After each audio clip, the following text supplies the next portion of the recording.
Hola, mi nombre es Miguel Isaías Parra García. A manera de introducción te comento que para esta primera actividad de la unidad 1 se tomarán en cuenta las recomendaciones del apartado 1.1,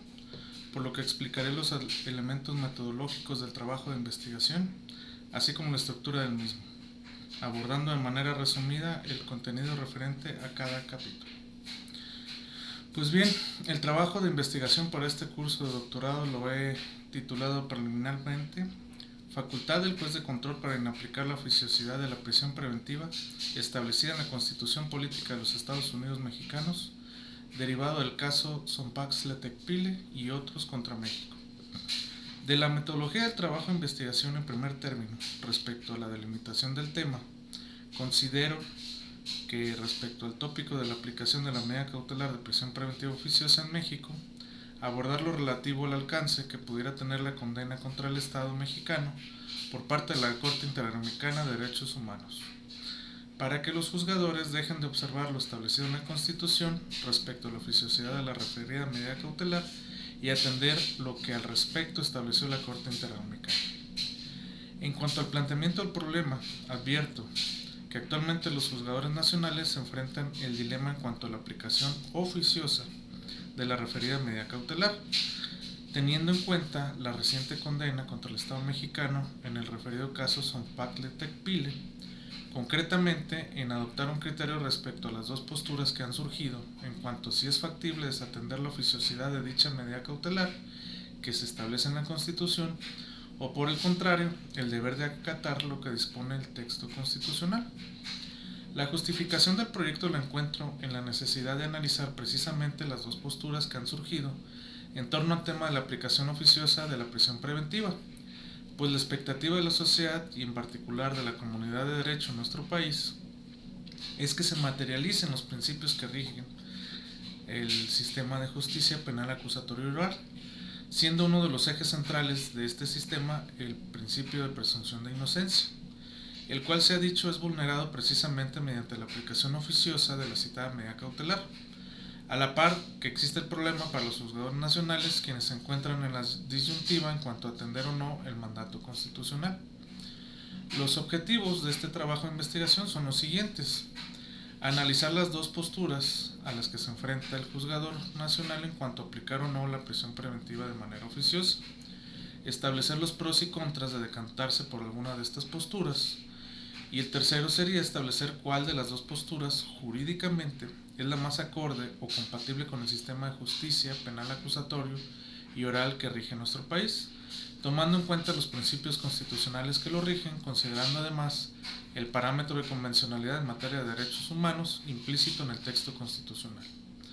La hipótesis que considero se podrá corroborar en el trabajo de investigación es que pese a que la Constitución Política de los Estados Unidos Mexicanos establece una restricción expresa a un derecho fundamental como lo es la libertad personal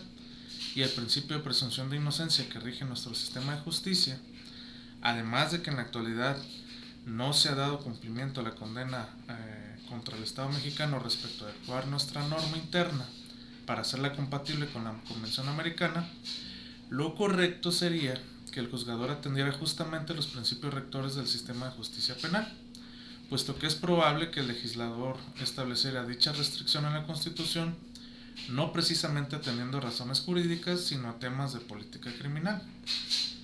Sobre la metodología a emplear para el trabajo de investigación, considero que emplearé un método inductivo analítico, porque a partir de casos concretos contenidos en sentencias y algunos criterios que serán analizados en lo individual, pretendo obtener conclusiones generales a partir de premisas individuales. Ahora, para la parte estructural del trabajo de investigación, tomé en cuenta el reglamento de titulación de la UNIVIM, por lo que he estructurado el mismo en 5 capítulos, correspondientes a introducción, marco teórico, método, resultados y discusión y conclusiones. En el capítulo 1 relativo a la introducción, he desarrollado los elementos metodológicos de la investigación que, como he referido, con apoyo no dispuesto por el reglamento, he subdividido el capítulo en objeto de estudio, antecedentes, justificación, objetivos generales, objetivos específicos, pregunta de investigación e hipótesis. En el apartado de objeto de estudio he establecido respecto al tópico de la aplicación de la medida cautelar de prisión preventiva oficiosa en México,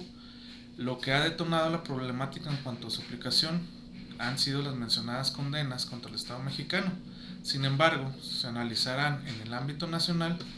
el caso de un juzgador federal que inaplica la prisión preventiva de manera oficiosa y de uno diverso que aplica la restricción contenida en la Constitución.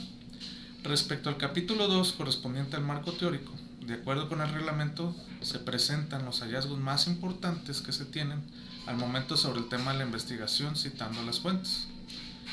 Al respecto se analiza la jurisprudencia de la Corte Interamericana de Derechos Humanos, lo cual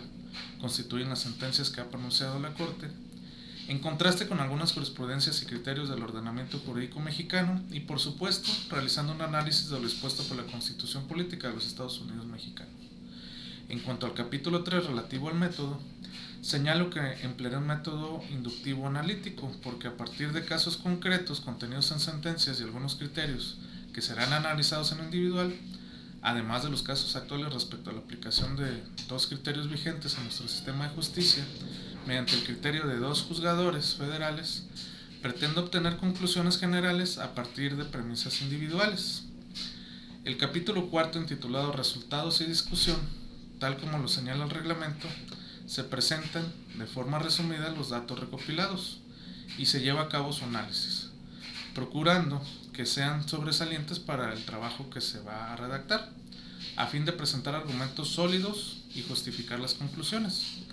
En este capítulo se analiza a profundidad los casos respecto a los criterios de dos juzgadores con tesis opuestas, encaminando el trabajo hacia la conclusión de la investigación. Por último, el capítulo 5, respecto a las conclusiones, refiero cómo se establece en el reglamento los hallazgos más importantes que impactaron en el estudio, las proyecciones que tienen del problema estudiado, así como las propuestas que sugiero al finalizar la investigación. Como hemos podido ver con esta pequeña reseña, estos coloquios doctorales han servido para dar contenido y estructura a mi trabajo de investigación, por lo que estaré a la espera de los comentarios de mi tutor para enriquecer este trabajo. Muchas gracias, saludos.